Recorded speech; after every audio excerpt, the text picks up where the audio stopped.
આજે કેટલાક ભાગમાં વરસાદ થવાની કમોસમી વરસાદ થવાની શક્યતા રહે છે. પવન અને ગાજવી સાથે વરસાદ થવાની શક્યતા રહે છે. અલ નીનોની અસર પણ ચોમાસા પર કંઈ ને કંઈ પડવાની શક્યતા રહે છે. 15-16 સુધીમાં વરસાદ થવાની શક્યતા રહે છે.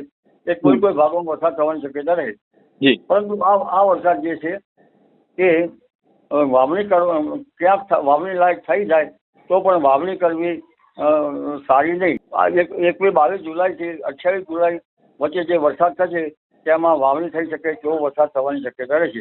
અણધાર્યો ભારે વરસાદ થાય, પવનના તોફાનો અને ગાજવી થવાની શક્યતા રહે. ક્યાંક વરસાદ વચ્ચે ખેંચાય ત્યારે ખેડૂત ભાઈઓએ પિયતનું વ્યવસ્થાપન કરવું સારું રહે. સમજાતું નથી કે હજુ પણ વેસ્ટર્ન ડિસ્ટર્બન્સ આવે છે. અત્યારે વેસ્ટર્ન ડિસ્ટર્બન્સ ઉત્તરીય પર્વતીય પ્રદેશોમાં આવવા જોઈએ. હજુ જૂન માસમાં પણ વેસ્ટર્ન ડિસ્ટર્બન્સ આવી રહ્યા છે. સૌરાષ્ટ્રમાં કેવો વરસાદ રહેશે દાદા? કેવું ચોમાસું રહેશે? વરસાદ છે ઓક્ટોબર સુધી થવાની શક્યતા રહેશે. પરંતુ અલ નીનોની અસર છે એટલે હજુ આગામી સમયમાં પણ અલ નીનો બનશે. એટલે ત્યાંમાં ક્યાંક અણધાર્યો વરસાદ આવી શકે. આ વર્ષ પવનની ગતિનું જ છે. હજુ પણ પવનની ગતિ વધશે. હાલ જોઈએ તો આજે 5 જૂનનો દિવસ છે અને રાજ્યમાં અત્યારે આમ જોઈએ તો અનેક વિસ્તારોમાં વાદળછાયું વાતાવરણ જોવા મળી રહ્યું છે. તીવ્ર બફારાનો અનુભવ થઈ રહ્યો છે અને કોઈ વિસ્તારોમાં છૂટાછવાયા વરસાદી ઝાપટા પણ જોવા મળી રહ્યા છે. ત્યારે હવે ગુજરાતમાં ચોમાસાને લઈને શું અપડેટ છે, ચોમાસું ક્યારે આવી શકે છે અને ખાસ કરીને ચોમાસાના પહેલા જે પ્રી મોન્સૂન એક્ટિવિટીના વરસાદ પડતા હોય છે તો હવે આગામી દિવસોમાં વરસાદને લઈને શું શક્યતા છે, કયા વિસ્તારોમાં વરસાદની શક્યતા છે તે તમામને લઈને વાત કરવી છે. ત્યારે આપણી સાથે ગુજરાતના જાણીતા હવામાન નિષ્ણાત અંબાલાલભાઈ પટેલ જોડાઈ ચૂક્યા છે. તો આવો તેમની સાથે જ સીધી વાત કરીએ વાત ગુજરાતી પર. દાદા વાત ગુજરાતીમાં જી દાદા શું કહેશો કે અત્યારે જોઈએ તો અનેક વિસ્તારોમાં વાદળછાયું વાતાવરણ, વરસાદી ઝાપટા અને તીવ્ર બફારો જોવા મળી રહ્યો છે. તો હવે પ્રી મોન્સૂન એક્ટિવિટીના વરસાદોને લઈને શું શક્યતા છે? સૌપ્રથમ આ વખતે પ્રી મોન્સૂન એક્ટિવિટીનો વરસાદ તો થવાની શક્યતા રહે છે.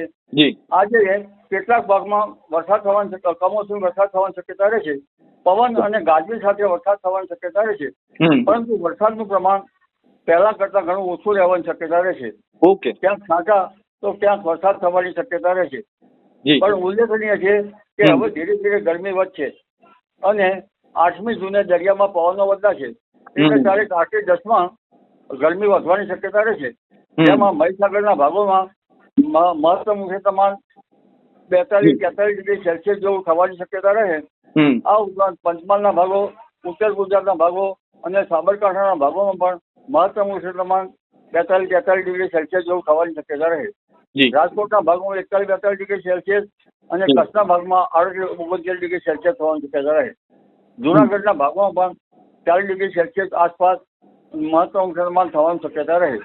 દ્વારકાના ભાગોમાં 32 ડિગ્રી સેલ્સિયસ આસપાસ અને પોરબંદરના ભાગોમાં લગભગ 33 ડિગ્રી સેલ્સિયસ આસપાસ થવાની શક્યતા રહે. જામનગરના ભાગોમાં મહત્તમ ઉષ્ણતામાન 35 ડિગ્રી સેલ્સિયસ આસપાસ અને દક્ષિણ ગુજરાતના ભાગોમાં મહત્તમ ઉષ્ણતામાન 34-35 ડિગ્રી સેલ્સિયસ આસપાસ થવાની શક્યતા રહે. પણ હવામાં ભેજ વધે અને લઘુત્તમ તાપમાન વધવાની શક્યતા રહે. લઘુત્તમ તાપમાન 27 ડિગ્રીથી 1 ડિગ્રી સેલ્સિયસ વચ્ચે રહેવાની શક્યતા રહે. એટલે હવે ધીરે ધીરે લઘુત્તમ ઉષ્ણતામાન વધતા અકળાવનારી ગરમી રહેવાની શક્યતા રહેશે. પરંતુ તે પૂર્વે આ વખતે અલ નીનોની ધાસ્તી છે. અલ નીનોની અસર પણ ચોમાસા પર કંઈ ને કંઈ પડવાની શક્યતા રહેશે. ટ્રેડ વિન્ડ આવવાની શક્યતા ન રહેતા અણધાર્યો ભારે વરસાદ થાય, પવનના તોફાનો અને ગાજવી થવાની શક્યતા રહે. ક્યાંક વરસાદ વચ્ચે ખેંચાય ત્યારે ખેડૂત ભાઈઓએ પિયતનું વ્યવસ્થાપન કરવું સારું રહે. એટલે હવે ધીરે ધીરે પ્રી મોન્સૂન એક્ટિવિટીનો વરસાદ પછી વરસાદની એક્ટિવિટી શરૂ થશે અને તારીખ 12 થી 15માં દરિયા કિનારાના ભાગોમાં વરસાદ થવાની શક્યતા રહેશે. તારીખ 16 જૂન સુધીમાં ઘણા ખરા ભાગોમાં વૃશ્ચિક નક્ષત્રનો વરસાદ થવાની શક્યતા રહેશે. પરંતુ સારો વરસાદ 20 થી 28 જૂન વચ્ચે અને તારીખ 7મી જુલાઈ સુધીમાં દેશના ઘણા ભાગોમાં થવાની શક્યતા રહેશે. દરિયા કિનારાના ભાગોમાં સારો વરસાદ થવાની શક્યતા રહેશે. ત્યારે ઉત્તર પૂર્વ અને મધ્ય ગુજરાતના ભાગોમાં ખંડવૃષ્ટિ થવાની શક્યતા ગણી શકાય અને દેશના ઘણા ભાગોમાં ક્યાંક સારો તો ક્યાંક ઓછો તો ક્યાંક ખંડવૃષ્ટિ થવાની શક્યતા રહે. એ સમજાતું નથી કે હજુ પણ વેસ્ટર્ન ડિસ્ટર્બન્સ આવે છે. અત્યારે વેસ્ટર્ન ડિસ્ટર્બન્સ ઉત્તરીય પર્વતીય પ્રદેશોમાં આવવા જોઈએ. હજુ જૂન માસમાં પણ વેસ્ટર્ન ડિસ્ટર્બન્સ આવી રહ્યા છે. આ કારણ સમજાતું નથી. કોઈ જાણ્યા અજાણ્યા બળોના કારણે વેસ્ટર્ન ડિસ્ટર્બન્સ આવી રહ્યા છે અને આ વેસ્ટર્ન ડિસ્ટર્બન્સની અસર ચોમાસા ઉપર નબળી રહેવાની શક્યતા ગણી શકાય. જી દાદા, તમે જે રીતે વાત કરી છે ને હવે ચોમાસાની પણ આપણે વાત કરી રહ્યા છીએ, તો દાદા વાવણી લાયક વરસાદ ક્યારે થશે અને ખાસ કરીને કયા વિસ્તારોમાં વરસાદ છે તે આ વર્ષે સારો થશે? તારીખ 15-16 સુધીમાં વરસાદ થવાની શક્યતા છે. એ કોઈ ભાગોમાં વરસાદ થવાની શક્યતા રહે. જી. પરંતુ આ વરસાદ જે છે એ વાવણી ક્યાંક વાવણી લાયક થઈ જાય તો પણ વાવણી કરવી સારી નહીં, કારણ કે રોગ જીવાતનો ઉપદ્રવ વધતો છે, ઉંદરનો ઉપદ્રવ વધે. તારીખ 20મી જુલાઈ બાદ સારો વરસાદ થવાની શક્યતા રહે છે અને 21-22 જુલાઈ થી 28 જુલાઈ વચ્ચે જે વરસાદ થશે તેમાં વાવણી થઈ શકે તેવો વરસાદ થવાની શક્યતા રહે છે. જો કે દેશના ઘણા ભાગોમાં 7મી જુલાઈ સુધીમાં વરસાદ થવાની શક્યતા રહે છે, પરંતુ 7-8 જુલાઈમાં સારો વરસાદ થાય છતાં વરાપ થઈ વાવણી કરવી સારી રહે. નહીંતર કવરાપામાં વાવણી કરતા પાક પીળો પડી જવાની ધાસ્તી રહે. જી. તો દાદાએ જે રીતે વાત કરી છે કે 21 થી 28 વચ્ચે જે ઘણા ખરા વિસ્તારોમાં સારો એવો વરસાદ પડશે ને ત્યારે ખાસ કરીને તે વરસાદમાં વાવણી થાય તેવી શક્યતાઓ છે. દાદા, આ વર્ષે હવામાન વિભાગે એક આગાહી કરી છે અને તેમાં હવામાન વિભાગે જણાવ્યું છે કે આ વખતે મધ્ય ગુજરાત અને જે દક્ષિણ ગુજરાત છે તેમાં ચોમાસું સારું રહેશે, 90% પણ વધારે સારું રહેશે અને બીજા જે અન્ય વિસ્તારો છે સૌરાષ્ટ્ર, કચ્છ અને ઉત્તર ગુજરાત તેમાં સામાન્ય કરતા પણ જે 20-30% ઓછું ચોમાસાનો વરસાદ પડશે. તો દાદા, આમાં આપને શું લાગી રહ્યું છે કે કયા વિસ્તારોમાં કેવો વરસાદ પડશે આપના અનુભવ પ્રમાણે? દરિયા કિનારાના ભાગોમાં સારો વરસાદ થવાની શક્યતા રહી શકે અને ઉત્તર મધ્ય ગુજરાતના ભાગોમાં ક્યાંક ખંડીય વૃષ્ટિ થવાની શક્યતા રહી શકે. જી. લગભગ બંગાળ સાગરનો ભેજ આવે તો પૂર્વીય ઉત્તર ગુજરાતના ભાગોમાં કે પૂર્વીય મધ્ય ગુજરાતના ભાગોમાં સારો વરસાદ થઈ શકે. આમ છતાં ઉત્તર ગુજરાતના કેટલાક ભાગોમાં ખંડ વૃષ્ટિ પણ થવાની શક્યતા રહે.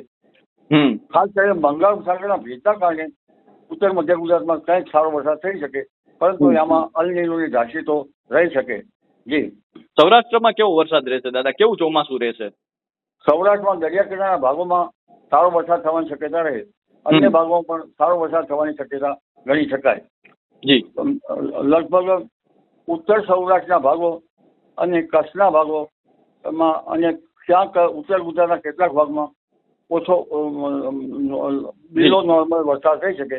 વરસાદ કોઈ ભાગમાં 86% તો કોઈ ભાગમાં 88% દેશના ભાગોમાં વાત કરીએ છીએ અને કોઈ ભાગમાં 90% વરસાદ રહી શકવાની શક્યતા રહેશે. વરસાદ વચ્ચે બ્રેક આવવાની શક્યતા ગણી શકાય, કારણ કે અલ નીનોમાં વરસાદ ક્યારેક અણધાર્યો ભારે વરસાદ તો ક્યારેક અણધાર્યો બ્રેક પણ આવી શકતો હોય છે. એટલે અલ નીનોનો વરસ જે છે તે પ્રિડિક્શન કરવું અઘરું છે. જી. જી. દાદા, હવામાન વિભાગે એક એ પણ આગાહી કરી છે કે ઓગસ્ટમાં ઓછો વરસાદ રહેશે, વરસાદ ખેંચાવાની શક્યતાઓ છે. તો આપને શું લાગી રહ્યું છે કે ઓગસ્ટ માસમાં કેવો વરસાદ પડશે? ઓગસ્ટ માસમાં અલ નીનો વધવાની શક્યતા રહેશે. નિયત દરિયાનું ટેમ્પરેચર છે પ્રશાંત મહાસાગરમાં નીનો 3.4 વિસ્તારમાં, એમાં 1.5 ડિગ્રી સેલ્સિયસથી કદાચ વધવાની શક્યતા રહે. એટલે સ્ટ્રોંગ અલ નીનો બનવાની શક્યતા રહે. 1972માં પણ સ્ટ્રોંગ અલ નીનો હતો, જેના કારણે વરસાદની ઘટ અથવા વચ્ચે વરસાદનો બ્રેક આવવાની શક્યતા રહે. એ ખેડૂત બાજુએ ત્યાં પિયતનું વ્યવસ્થાપન કરવું સારું રહે. જી. દાદા, છેલ્લા આપણે જોઈએ તો 2-3 વર્ષોથી જે પાછોતરા વરસાદ પડી રહ્યા છે, તો આ વર્ષે પાછોતરા વરસાદ પડે એવું લાગી રહ્યું છે શું? વરસાદ છે ઓક્ટોબર સુધી થવાની શક્યતા રહે છે, પરંતુ અલ નીનોની અસર છે એટલે હજુ આગામી સમયમાં પણ અલ નીનો બનશે. એટલે ત્યાંમાં ક્યાંક અણધાર્યો વરસાદ આવી શકે, પણ ગઈ સાલની જેમ અતિ ભારે વરસાદ અને નિરંતર વરસાદ આવતો હતો એમાં કંઈક મોટ આવી શકે. જી. દાદા, અત્યારે આપણે જોઈએ તો અનેક વિસ્તારોમાં પવન ખૂબ જોવા મળી રહ્યો છે. આપણે દેશના પણ અનેક ભાગોમાં વાવાઝોડા જેવો પવન જોવા મળી રહ્યો છે. અનેક લોકોના મૃત્યુના સમાચાર પણ આપણે સાંભળી રહ્યા છીએ. તો દાદા, આટલો બધો પવન શેના કારણે આવી રહ્યો છે ને હવે હજુ શું પવનમાં કોઈ ગતિ વધવાની શક્યતાઓ છે કે પવનની ગતિ હવે ઓછી થતી જશે? આ વર્ષ પવનની ગતિનું જ છે, હજુ પણ પવનની ગતિ વધશે. ઓહો. કારણ કે એક પછી એક વેસ્ટર્ન ડિસ્ટર્બન્સ આવી રહ્યા છે અને વેસ્ટર્ન ડિસ્ટર્બન્સમાંથી અરબ સાગરનો ભેજ સડસડાટ જઈ રહ્યો છે. જે વેસ્ટર્ન ડિસ્ટર્બન્સમાં મત થઈ રહ્યો છે, જેના કારણે ઉત્તર ભારતમાં હજુ પણ વરસાદ થઈ રહ્યો છે, હજુ પણ કરા પડી રહ્યા છે કેટલાક ભાગમાં, જે ન થવું જોઈએ. એટલે આ જે છે કોઈ જાણે અજાણે બળોના કારણે આવું થઈ રહ્યું છે, જે વેસ્ટર્ન ડિસ્ટર્બન્સ આવવા ના જોઈએ અત્યારે નીચલા લેવલના, અને આ કારણથી થઈ રહ્યું છે. કારણ કે આ કારણ અકળ છે, અને ધારણા બાંધવી પણ થોડીક સારી નથી. જી દાદા, અત્યારે આપણે જે ક્ષણે વાત કરી રહ્યા છીએ નૈઋત્યના ચોમાસાને લઈને શું અપડેટ છે? નૈઋત્યનું ચોમાસું ક્યાં પહોંચ્યું છે અને શા માટે આ વખતે ચોમાસું છે તે કેરળ પહોંચવામાં લેટ રહ્યું છે? આ વખતે ચોમાસું લેટ પડવામાં મુખ્ય કારણ અરબી સમુદ્રમાં સિસ્ટમ હતી. એ સિસ્ટમ ધીરે ધીરે ઓછ આવી હતી અને પવનો સેટ થતા નતા. અને પવનો જે સેટ થાય પછી હવામાન ખાતું એનું પુષ્ટિ કરી શકે. એટલે પહેલા તો અરબ સાગરની સિસ્ટમ જે છે એ પવનોને પાછા પાડતી હતી, પરંતુ ધીરે ધીરે તેમાં પણ સાનુકૂળતા થતી અને દક્ષિણ ભારતમાં સાનુકૂળ થતા હવામાન વિભાગે કેરળમાં ચોમાસું બેસવાની પુષ્ટિ કરી હતી. જી, તો જે રીતે દાદાએ વાત કરી છે અને ખાસ કરીને ચોમાસાને લઈને વાત કરી છે, હાલમાં જે અત્યારે જે પ્રી-મોન્સૂન એક્ટિવિટીને વરસાદ પડી રહ્યા છે તેને લઈને વાત કરી છે, દાદાએ જે રીતે કહ્યું છે અત્યારે આપણે પવનની ગતિ ખૂબ જોઈ રહ્યા છીએ, તો આ વર્ષ પણ જે છે પવનની ગતિનું જ વર્ષ છે તેવું પણ દાદાએ કહ્યું છે. આ સાથે જે વાવણીના વરસાદો હોય કે પછી વરસાદમાં ક્યારે વાવણી થશે તેને લઈને પણ દાદાએ વાત કરી છે અને ચોમાસાને લઈને પણ અપડેટ આપી છે. તો હાલ બસ આટલું જ, ફરી મળતા રહીશું વાત ગુજરાતી પર.